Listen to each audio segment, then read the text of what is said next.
కోనాలెన్నీయలో మరి వెన్నెల కోనాలెన్నీయలో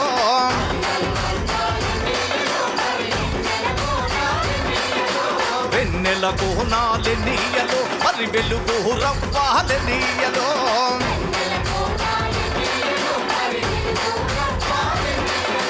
తూర్పు దిక్కున ఎన్నీయలో మరి సూర్యుడు పొడి చిండెన్నీయలో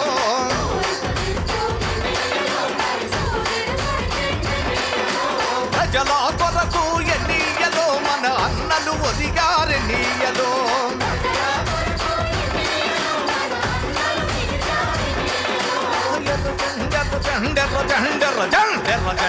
జండెన్నీయలో ఎర్రెర్రనిది జండెన్నీయలో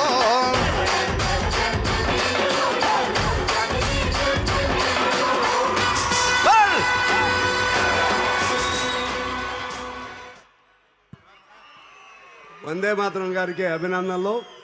ఇప్పుడు మన నాయకులందరూ అభినందనలు తెలియజేస్తారు మన అందరికీ, ముఖ్యమంత్రి గారు రాజా గారితో సైతం.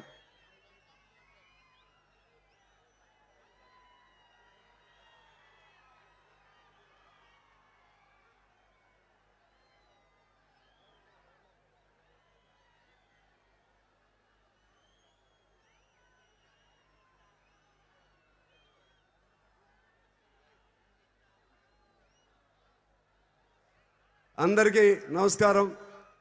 ఈరోజు 100 సంవత్సరాల లైట్ల మీద ఎక్కేవాళ్ళందరూ దిగండి.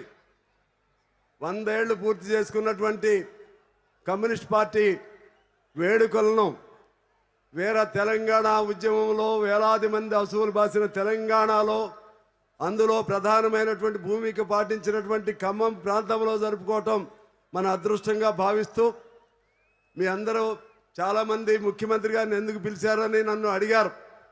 నేను ఒకటే చెప్పాను, ఆనాడు కాంగ్రెస్ కమ్యూనిస్టులు కలిసే పోరాటాలు చేశారు. ఇప్పుడు కూడా కాంగ్రెస్తో వైరుధ్యాలు ఉన్నప్పటికీ కూడా అది ఒక ప్రజాస్వామిక పార్టీ కాంగ్రెస్. అదేవిధంగా ఇండియన్ బ్లాక్లో ఉన్నటువంటి పార్టీ.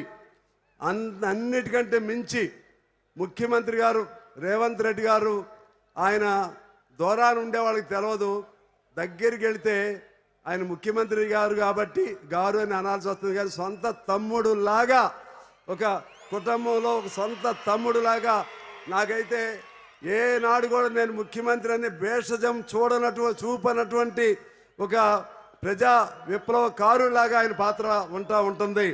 అందుకని ఆ అభిమానంతో పిలవటం మన నాయకులు కూడా అంగీకరించడం జరిగింది. అదేవిధంగా మన ఉప ముఖ్యమంత్రి గారు భట్టి గారు చాలా మేధావి, గొప్ప వక్త. వారు 20వ తారీఖున సెమినార్కి వారు హాజరవుతున్నారు.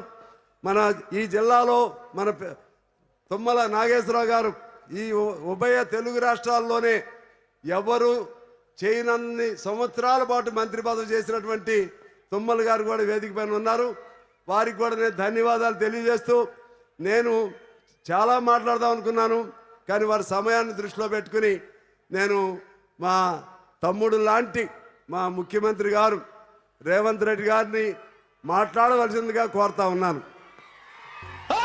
ఎర్ర జెండె నీయలో ఎర్రెర్రనిది జెండె నీయలో ఎర్ర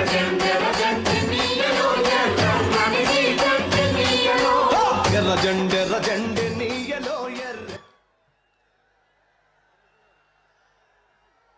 భారత కమ్యూనిస్టు పార్టీ శత జయంతి ఉత్సవాలను జరుపుకోవడానికి కార్యక్రమాన్ని ఏర్పాటు చేసి ఈ కార్యక్రమానికి సభాధ్యక్షత వహించిన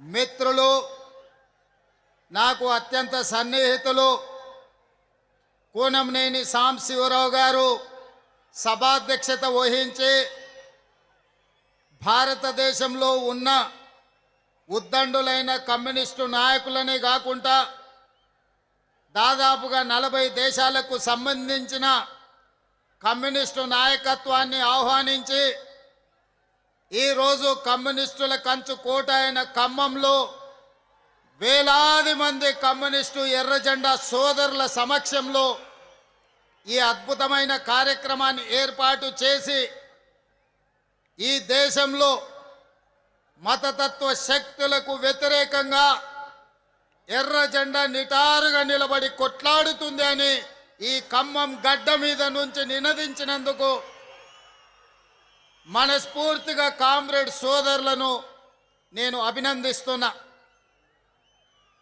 1925 డిసెంబర్ ఉత్తరప్రదేశ్ కాన్పూర్లో ప్రారంభించిన కమ్యూనిస్టు పార్టీ 100 సంవత్సరాలు పూర్తి చేసుకొని ఈ ఖమ్మం గడ్డ మీద ఈరోజు ఉత్సవాలు జరుపుకుంటూ రాబోయే 100 సంవత్సరాలు పేద ప్రజల కోసం, ఆదివాసీల కోసం, గిరిజనుల కోసం తండాలలో, గూడాలలో, మారుమూల పల్లెల్లో అత్యంత నిరుపేదలైన పేదల కోసం నిరంతరం కొట్లాడుతూనే ఉంటామని, అవసరమైతే తుది శ్వాస వదులుతాము కానీ ఎర్ర జెండను వదలము అని చెప్పి నినదించిన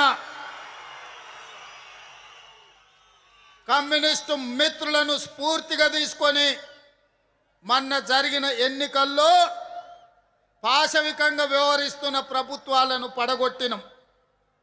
మిత్రులారా, ఈనాడు ఈ వేదిక మీద నుంచి ఈ రాష్ట్రమే కాదు ఈ దేశాన్ని పట్టి పీడిస్తున్న పాశవిక శక్తులను ఓడించడానికి మనం ప్రతిజ్ఞ చేయాల్సిన అవసరం ఉన్నది. ఆనాడు ఈ దేశంలో దేశ స్వతంత్రం కోసం రవి అస్తమించని రాజ్యాన్ని నడిపిన బ్రిటిష్ తెల్ల దొరలకు వ్యతిరేకంగా 140 సంవత్సరాల అనుభవం ఉన్న ఇండియన్ నేషనల్ కాంగ్రెస్ 100 సంవత్సరాలు అల్పెరగని పోరాటం చేసిన కమ్యూనిస్టు సోదరులు కొట్లాడితేనే ఈ దేశానికి స్వతంత్రం వచ్చింది.